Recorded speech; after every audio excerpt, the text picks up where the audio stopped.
여러분도 마찬가지겠지만 저도 살아온 인생을 생각해 보면 누군가가 나를 여러 모양으로 많이 도와주었기 때문에 오늘날 제가 이 자리에 이렇게 설 수 있지 않나 생각을 합니다. 대학생 때, 청년 때, 지나서 유학생활 때에, 또 신학교에서 공부할 때, 교회를 개척하고 여태까지 오기까지, 또 성전을 건축할 때에 가만 생각해보면 한순간도 어느 누구의 도움이 없었더라면 이 자리에 이렇게 서 있을 수 없었을 것이다 라는 생각을 해봅니다.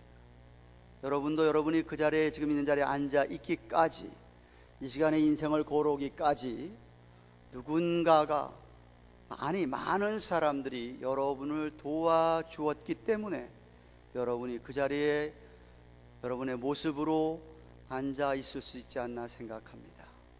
앞으로도 저는 확신합니다. 저를 비롯해서 여러분 누구나 다 누군가가 여러분을 돕지 아니하면 나 혼자 힘으로, 여러분 혼자 힘으로는 도무지 우리에게 맡겨진 일들을 감당할 수 없다고 생각합니다. 그렇지 않고 나 혼자 할 수 있어 라고 생각하는 사람, 과거에도 나 혼자 해왔어 라고 생각하는 사람은 무척 교만한 사람입니다. 여러분이 성령님 하면은 어떻게 생각하는지 모르겠지만, 성령님, 오늘 성경에도 보혜사라고 우리말 번역이 된 이 단어는 쉽게 얘기하면 돕는 자, 이런 뜻입니다. 다시 말해 성령님은 우리를 정말 여러분의 신앙생활과 이 땅의 모든 삶 속에서 도와주시는 분이 정말 성령님인데 여러분이 그것을 깨닫고 있지 못할 뿐입니다.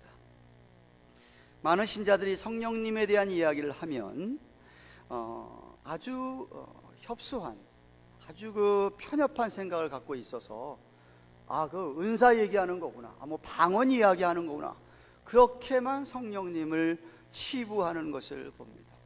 그건 마치 빙산의 일각, 그 바다 밑에 큰 얼음 산이 있는데 위에 조금 튀어나온 거 보고 그게 전부인 양 생각하는 것이라고 저는 그렇게 여겨집니다.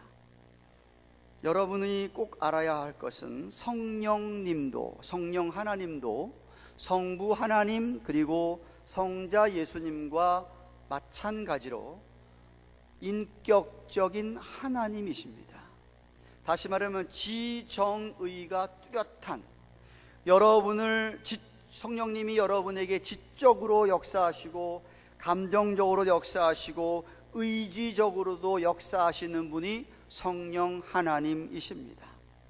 다시 말하면 우리를 도우셔서, 지금 돕는 자라고 제가 계속 이야기합니다. 끝까지 제가 오늘 사실 설교 본문을 돕는 자라고 하려다가 설교 제목을 이렇게 성령님께서 하시는 일이라고, 왜냐하면 본문은 그걸 너무나도 뚜렷하게 가르쳐줬기 때문에 정했습니다마는, 성령님께서 우리를 도우셔서 하나님의 말씀을 지적으로 깨닫게 하시고 우리의 마음의 심령의 감정에 역사하셔서 우리 마음을 뜨겁게 하시고, 그리고 우리를 하여금 의지적으로 주님의 뜻을 받들어서 실제로 실천하면서 적용하며 살게 하신다라는 말입니다.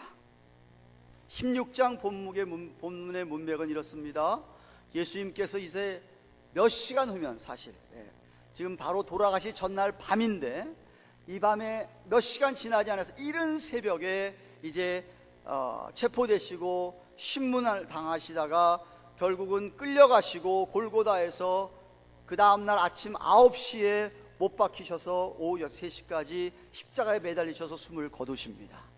바로 그 몇 시간 전에 어느 다락방에서 제자들을 불러 모아다 놓고 자기가 이 세상을 떠난 다음에 어떻게 될까라는 것을 지금 막 이야기하니까 염려를 하고 있는, 이 예수님이 어딜 도대체, 왜 예수님이 죽어, 왜 예수님이 우리를 떠나, 이런 것 때문에 염려하던 제자들에게 말씀을 전해주는데, 그 앞에 문맥 15장 18절부터 27절까지 예수님을 주와 그리스도로, 예수님을 Savior and Lord로 그렇게 믿는 믿음 때문에 분명히 제자들이 이 세상에서 미움을 받고 핍박을 받고 어쩌면은 죽임을 당하게 되는 그런 일이 있게 될 것이라고 말씀하십니다.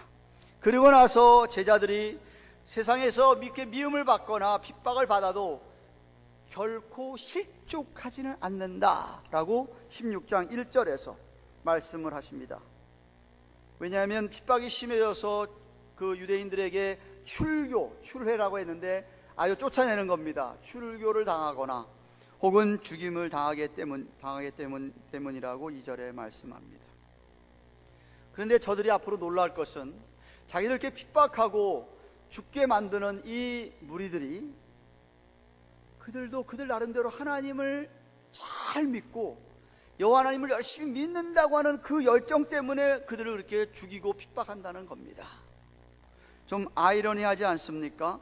아니 어떻게 같은 하나님을 믿는데 아니 그 사람들이 하나님 열심히 믿는다고 예수 믿는 사람들을 핍박하고 그렇게 죽일 수 있냐는 거예요.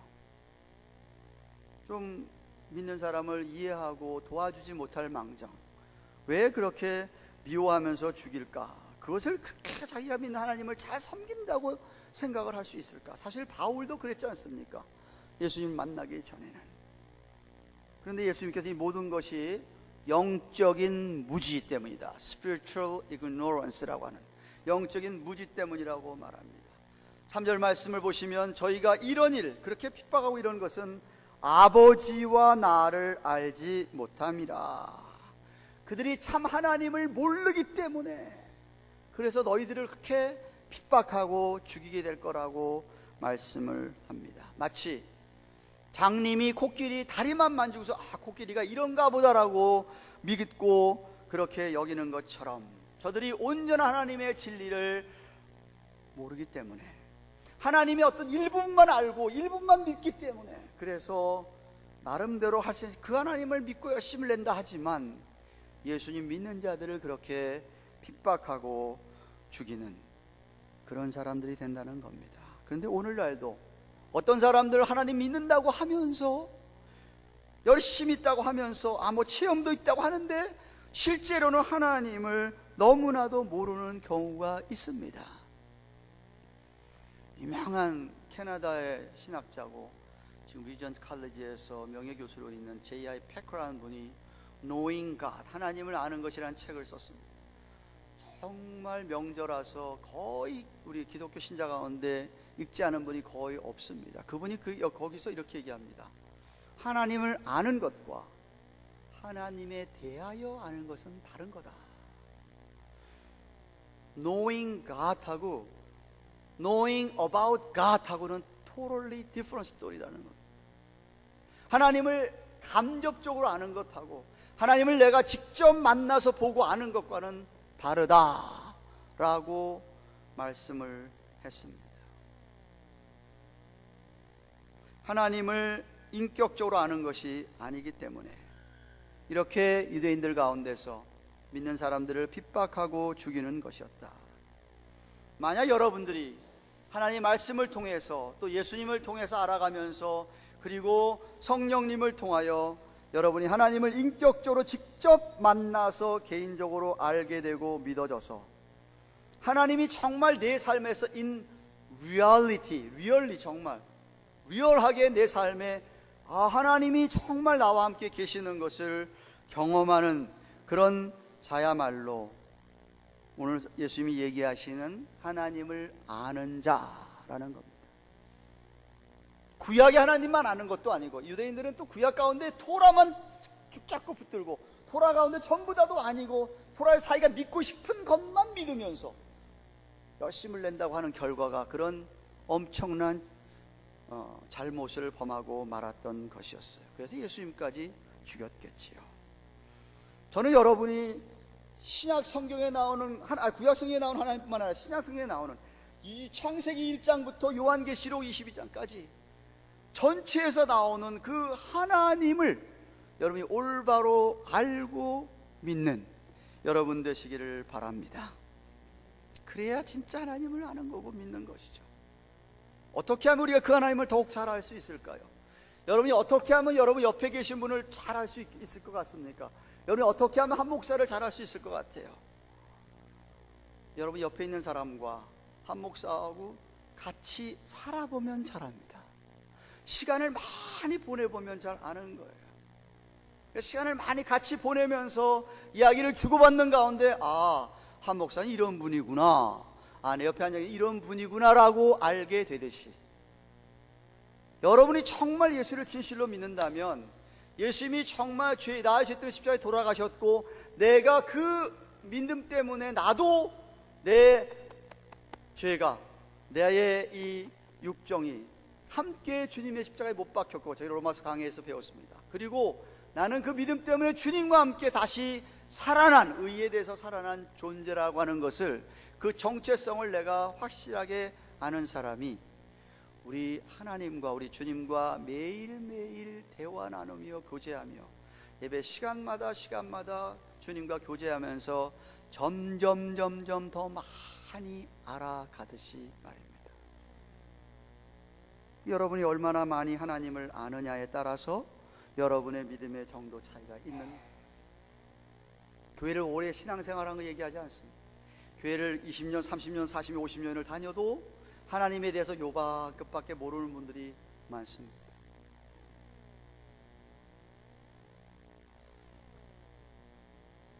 이제 곧 자기가 떠날 것을 이야기하니까 두려워 떨고 불안해하는 제자들에게, 마음에 근심이 가득한 제자들에게 우리 주님께서 이렇게 말씀하십니다. 오늘 본문 7절에 보시면, 자기가 지금 떠나는 것이 제 아들에게 유익한 거라. 내가 떠나가야 보혜사 성령님을 보내주시겠다고 약속을 하십니다. 그러면서 그 성령님이 오셔서 하실 일을 말씀하시는데, 먼저는 세상에 대해서 성령님이 하실 일을 8절부터 11절에, 그리고 믿는 자들에게 성령님이 하실 일을 13절부터 15절까지 말씀해 주십니다. 먼저 세상에 대하여는 8절에 그가 와서 죄에 대하여, 의에 대하여, 심판에 대하여 세상을 책망하시리라. 여기 책망한다는 엘레그코우라고 하는 헬라의 원어의 뜻은 어디서 유래가 됐냐면, 아픈 사람이 의사한테 와가지고 의사가 그 아픈 사람을 검사를 합니다. 검사할 거 다 검사를 한 다음에 의사가 당신은 이런 병입니다 라고 판단하고 선고 내리는 그 단어가 여기서 나오는 책망한다라는 뜻입니다. 다시 말하면 성령님이 오셔서 세상을 향하여서 권위와 위엄을 가지시고 하나님으로서 그들에게 선고합니다. 이렇게 꾸짖습니다. 당신들에게 죄가 이런 거다, 죄가 무엇인지를 깨닫게 하구나. 그래서 혹은 회개하고 돌아올 수도 있고, 아니면은 주님이 오시기 전까지도 그렇게 계속 사는 사람들에게 결국 그거에 대하여 선고하고 책망한다는 말입니다. 근데 성령님께서 세상을 책망할 때 세 가지 주제에 대하여 책망하시는데, 바로 죄, 그리고 의, 그리고 심판에 관한 것입니다. 이 죄는 죄책감도 포함하는, 그래서 첫 번째 죄에 대하여서, 이것은 9절에 말하는 대로 한마디로 인간이 하나님을 모르고 주님을 모르고 살아가지 않는 겁니다. 예수 그리스도를 믿지 않는 불신앙으로 말미암는 그 모든 걸 통틀어서 죄, 그래서 그 죄에 대해서 책망한다고 하는 것은 믿지 않는 것 때문에, 예수를 믿지 않는 것 때문에 나는 끝까지 고집하고 이 죄 가운데 거하겠다라고 선택한 사람들에 대해서 앞으로 선고하시고 물으시겠다는 겁니다. 둘째로 10절의 의의는 사람들이 자랑하는 자기 의의를 가리키는 겁니다. 이 세상 사람들은 다른 사람들에 비교해서 자기가 좀 더 많이 갖고 있는 것, 많이 배운 것, 많이 알고 있는 것, 돈이 다른 사람들 좀 많으면 돈에 대해서, 뭐 공부를 많이 했으면 자기가 알고 있는 그 공부한 지식에 대해서, 권력이면 권력, 또 어떤 사람은 외모면 외모, 어떤 사람은 권력, 그리고 건강, 하여튼 그 어떤 거든지 자랑하는 것을 가리키는데, 문제는 이런 자랑들이 하나님 앞에 인정이 되겠느냐는 말입니다. 그래서 그런 것 가지고 남들보다 우월하다고 생각하는 그것, 성령님께서 책망하신다는 겁니다. 하나님이 의롭다고 인정하는 것은 오직 예수 그리스도의 의밖에 없습니다. 그래서 이 땅에서 그 주님이 이 땅에 오셔서 예수의 의를 인정받지 못했기 때문에 그들을 십자가에 죽였지 않습니까? 예수님을. 근데 그 죽인 것이 헛되게 주님이 사흘 만에 살아나시고 부활하시고 승천하시지 않습니까? 그래서 10절에 그 말씀하고 있는 거예요. 지금은 너희들이 눈으로 이렇게 보이고 뭐 예수님이 못 박는 걸 보겠지만 앞으로 주님이 보지 못할 것이라는 말씀을 10절에 이야기하고 있는 거예요. 그러므로 세상 사람들의 의에 대해서 책망한다는 것은 예수 그리스도의 의로 책망한다는 뜻으로 예수님께서 우리 죄를 위해 십자가 돌아가셨다가 하나님 아버지께로 올라가서 친히 하나님과 동등하신 분으로 자신의 의를 입증하고 그 의를 가지고 책망한다는 것이죠. 그렇기 때문에 우리 믿는 사람들이 자랑할 것은 예수 그리스도의 십자가밖에 없습니다. 예수님의 의밖에 없어요. 믿는 사람이 돈 갖고 자랑하면 안 됩니다. 믿는 사람이 건강하다고 자랑해서도 안 되고요. 믿는 사람이 자기 외모가 이쁘다고 자랑해서도 안 되고요. 믿는 사람이 자기 갖고 있는 명예나 권력 갖고 자랑하면 안 되지요. 단 하나님이 그런 건 잠시 여러분에게 맡긴 것 뿐이죠. 뿐만 아니라 세상의 11절에 보면 이 세상의 임금인 사탄을 심판하는 것처럼 아들 예수 그리스도 대신에 사탄을 택한 자들을 심판하시며 책망하시겠다는 뜻입니다. 사탄 마귀가 어떤 존재지요? 타락한 인간들, 그 인간들의 삶과 생각을 지배하던 자가 사단 마귀가 아니었습니까? 그래서 많은 사람들을 거짓으로 속여서 거짓의 아비가 사단 마귀라고 했습니다. 그래서 그들로 하여금 무슨 예수야, 돈만 있으면 다 해결돼, 건강하면 해결되지, 명예, 권력, 정욕을 쫓아서 살아가는 그들입니다. 그러니까 그렇게 해서 성공했다 하더라도 그들은 성공한 게 아니라 정말은 실패한 것이죠. 사실 우리 지금 믿고 있지만 믿기 전에는 우리도 세상의 가치관 속에 속아 넘어가 살던 사람들이 아닙니까? 성령님이 오셔서 그에 대해서 지적하시고 책망하신다는 겁니다. 예수님께서 말씀하시기를 성령님이 오셔서 세상에 대해 책망할 걸 말씀한 후에 더 많은 말씀을 너희에게 하고 싶지만 제 아들이 감당하지 못할 것 같아서 그만하겠다라고 12절에 말씀하신 후에 믿는 자들에게 어떻게 하실 것을 말씀해 주시는 말씀이 바로 13절 14절입니다. 보세요, 성경 보세요. 그러하나 진리의 성령이 오시면 그가 너희를 모든 진리 가운데로 인도하시리니 그가 자의로 말하지 않고 오직 듣는 것을 말하시며 장래일을 너희에게 알게 하시리라. 그가 내 영광을 나타내리니 내 것을 가지고 너희에게 알리겠음이니라 고 하셨습니다. 여러분, 성경이 완성되기 전에는 하나님의 성령이 특별한 사람들에게만 임해서 성경 말씀을 선포하게 하시고 대언하게 하시고 기록하게 하셨습니다. 구약 시대에는 몇몇 선지자들에게 혹은 몇몇 왕들에게, 그리고 신약에 넘어와서는 마지막 선지자 세례 요한을 비롯해서 사도들에게 그렇게 성령께서 역사하셔서 하나님 말씀을 대언하게 하시고 기록하게 하셨습니다. 하지만 이제 그들이 다 떠나가고 난 다음에 성경을 우리에게 남겨준 후에는 이 성령님께서 믿는 자들에게 조명하셔서 이 말씀을 깨닫게 하신다 이거죠. 말씀을 내가 그렇구나라고 시편 말씀에 보면 종종 그런 말씀이 많습니다. 이게 하나님의 말씀으로 내가 깨달아지게 하시고 이 하나님의 말씀을 내가 경험하게 하시고 뿐만 아니라 말씀을 따라서 우리가 인도함을 받는, 하나님의 인도함을 받는 가이드로 성령께서 우리를 인도하신다는 거예요. 도우신다는 거예요. 여러분, 요즘은 GPS 다 있잖아요. 폰에도 다 있잖아요. 어디를 가야 되는데 그 폰의 GPS가 나를 도와서 거기까지 가게 하듯이 성령님께서 우리를 도우셔서 우리로 하여금 말씀을 깨닫게 하시고 말씀을 가르쳐준 대로 내가 걸어가야 할 길, 결정해야 될 것들, 또 힘들 때 하나님께서 우리를 도우시는데 그 일을 성령님이 하신다는 거예요. 그런데 오늘 성경 보니까 성령님이 자기 마음대로 말씀하는 건 아무것도 없고 자기가 하나님께 받은 말씀, 하나님께 들은 말씀, 예수님 말씀만 말씀하시지 새로운 사실을 말씀하지 않는다고 합니다. 그렇기 때문에 성령님의 역사는 주님의 영광만을 나타내는 것이에요. 15장 26절을 그 예를 보시면은 성령님이 예수 그리스도를 증거하게 하신다는 거예요. 예수 그리스도를 증거하게 하신다는 거예요.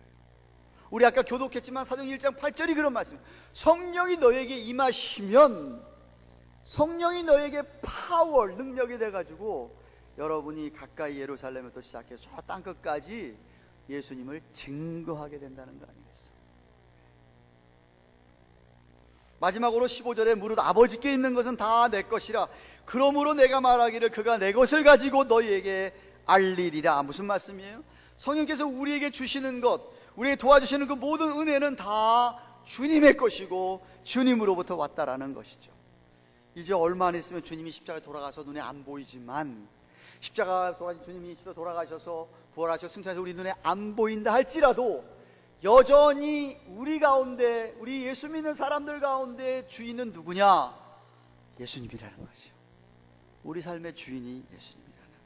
아니, 이 세계 역사의 주인공이 우리 예수님이라는 거죠. 그래서 주님께서 떠나신다고 해서 성령님이 일하시고 우리를 돕지만 혼자 따로 하는 게 아니라 계속 우리 주님의 주관을 받으면서 우리의 필요 채워주시고 도와주시는데 그 일을 성령님이 하신다는 거예요. 아버지의 것이 다 주님의 것이듯이, 그래서 우리가 여전히 성령님이 역사하시면 여전히 우리가 주님의 이름으로 구하고, 그리고 주님께 도움을 구하는 것이 그런 이유 때문에 그렇습니다.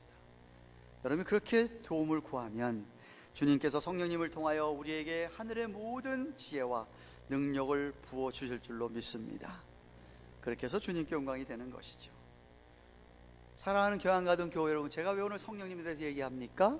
오늘이 성령 강림 주일입니다. 이 말은 부활절 우리가 예배 드린 지가 꼭 7주간이 지났습니다.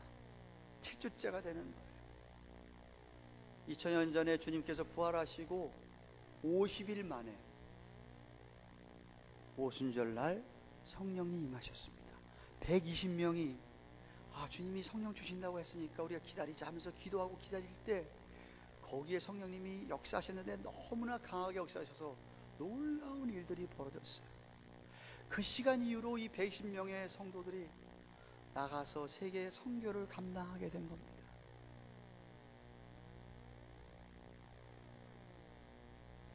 그래서 그 이후로 우리 믿는 모든 사람에게는 에베소서 1장 13절에 의하면 성령님께서 여러분의 심령에 인을 친다고 이야기합니다.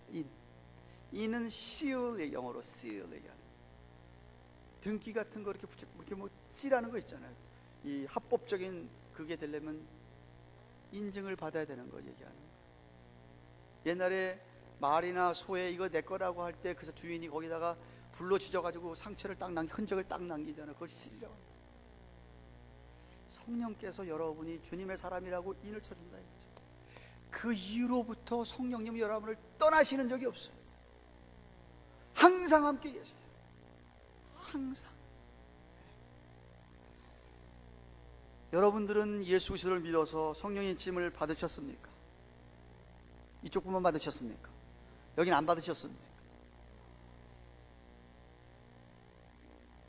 그렇다면 무엇이 중요하냐면 여러분 안에 성령님이 계신 걸 여러분이 확실하게 믿고 여러분 안에 계신 성령님이 여러분 안에서 마음껏 일하시도록 여러분이 막지를 말하지, 방해하지 않으셔야 해요. 무엇이 방해하죠? 여러분의 교만, 고집, 죄, 하여튼 이런 것들이 성령님이 일하는 걸 못하시게 막는 거예요.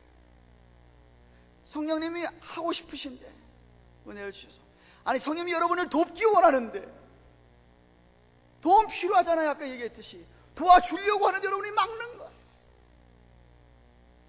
여러분이 그래서 여러분 자신을 늘 주 앞에 내어드려야 돼요. 다 내려놓고 성령님의 지배를 받으셔야 됩니다. 성령께서 여러분 안에서 하시고자 하는 일들을 막지 마십시오. 오늘도 여러분을 사용하시기 원하시는, 주님의 일 하기 원하시는, 주님의 이름이 증거되기 원하고, 그래서 여러분을 사용하셔요. 오늘도 세상 나가시거든요. 여러분 교회에서 떠나시면 세상을 향하여, 안 믿는 사람들 향하여 여러분 성령님을 사용하셔서 여러분에게 죄에 대하여, 그들이 그렇게 쌓고 있는 자기 의에 대하여, 앞으로 다가올 심판에 대하여 자꾸 이야기해 주라는 거죠. 지혜롭게 얘기해야 되겠죠. 물론 사랑하는 마음으로 이야기해야 되겠죠.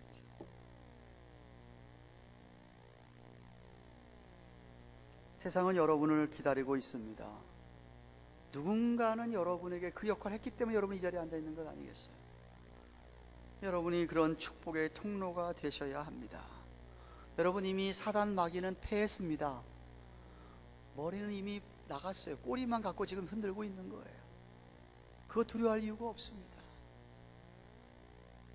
근데 여러분이 이 일을 잘 감당하려면 여러분이 진리의 영이라고 했기 때문에 진리의 말씀을 가까이 하시고 진리의 말씀을 좋아하셔야 돼요. 이 말씀을 안 좋아하시면은 성령이 역사를 할 수가 없고 여러분 잘 도울 수가 없어요. 토니 에반스라고 하는 우리 달라스의 교수였기도 하고요. 그분은 달라스에서 흑인 목사님이 목회를 하는데 백인 교인이 훨씬 많은 목사님이세요. 거기 한번 가봤어요. 달라스. 지금도 95.1 여러분 FM 기독교 방송 틀면 밤 9시 8시 반에 그분 Urban Ministry라는 프로그램이 나와요. 들으시면 이분이 흑인 목사구나 알 정도로 액센트가 있습니다. 그분이 이렇게 얘기해요. 만약 여러분이 말씀을 읽거나 들으면서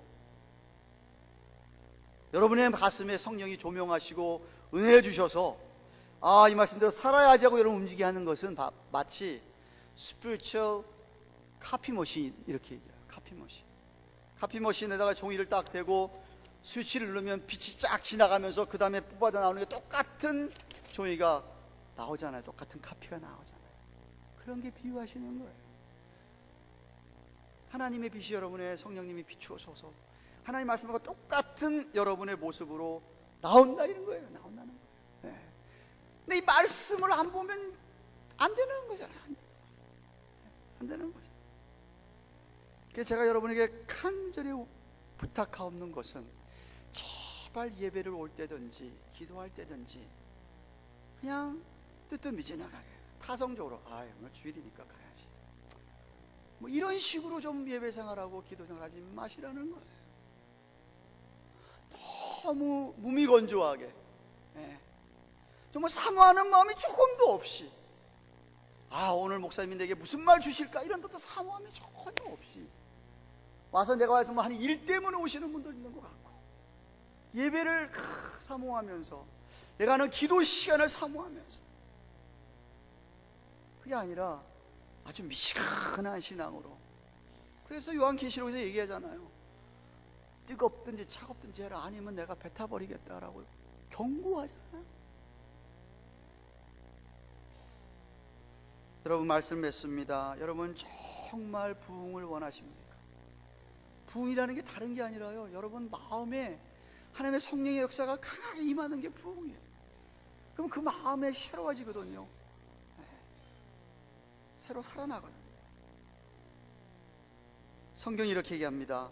때가 오래므로 너희가 마땅히 선생이 될 터인데 너희가 다시 하나님의 말씀의 초보가 무엇인지 누구에게 가르침을 받아야 할 것이니 젖이나 먹고 단단한 식물을 못 먹을 자가 되었도다. 대저 젖을 먹는 자마다 어린아이니 의의 말씀을 경험하지 못한 자요 단단한 식물은 장성한 자의 것이니 너희가 지각을 사용함으로 연단을 받아 선악을 분별하는 자니라. 히브리서 5장 12절 14절에 말씀하셨어요. 신앙생활한 지 오래되는데 교회 생활한 지 오래됨에도 불구하고 아직도 영적인 미수가 젖바는 모양으로 거기에 지나지 않는다고 한다면 여러분이 여러분 자신의 심령을, 여러분 영적 상태를 진단해 보셔야 됩니다. 맨날 형식적으로 교회만 왔다 갔다 하는 게 아니라 유명한 헬렌 켈러, 삼중고에 시달리던 간호원이었죠. 헬렌 켈러가 이렇게 얘기합니다. 하나님의 말씀은 굳은 마음을 부드럽게 하고 부서진 마음을 아물게 한다. 왜? 성령님이 역사하시니까요. 네. 복음의 능력은요, 성령님의 역할입니다. 파워를 주는 건 성령. 여러분, 우리 어르신들 아이들 뭐 선물 사준다고 토이저러스 가보셨어요? 그럼 무슨 트럭이고 뭐 토이 살 때 같이 오는 게 있죠. 반드시 뭐 따로 오는 것도 있을지 모르겠어요. 같이 오는 게 뭔지 아세요? 배터리요. 배터리, 배터리. 네. 그게 와요. 그게 그걸 다 집어넣어야 움직이는 거잖아요. 이 배터리가 성령님이라는 거예요. 배터리에 도움이 없으면 움직이질 않잖아요. 그러니까 우리에게 필요한 게 성령님의 도움이라는 거예요. 그래야 우리가 파워풀한 삶을 산다는 거예요. 역동적인. 저는 확신합니다. 저와 여러분이 지금의 하는 신앙생활보다 훨씬 더 다이내믹한 신앙생활 얼마든지 우리 할 수 있어요. 성령께서 우리를 온전히 지배하시도록 우리 자신을 내어두기만 하면, 그래서 그 파월이 작동하기만 하면, 그러려면 저와 여러분이 정말 진리의 말씀을 붙들고 주님의 이름으로 기도하면서 우리의 죄를 다 내려놓고 성령의 능력이 임하게 하셔서 우리 힘으로는 이길 수 없는 이 세상, 우리 개인의 힘으로는 도저히 헤쳐나갈 수 없는 이 세상, 할 수 없는 이런 일들, 성령님께서 도우셔서 어떤 어려움이든 능히 이기게 하시고 결국 하나님께서 영광 받으실 줄로 믿습니다. 그런 은혜가 여러분에게 넘치기를 주님의 이름으로 축원합니다. 기도하십시다.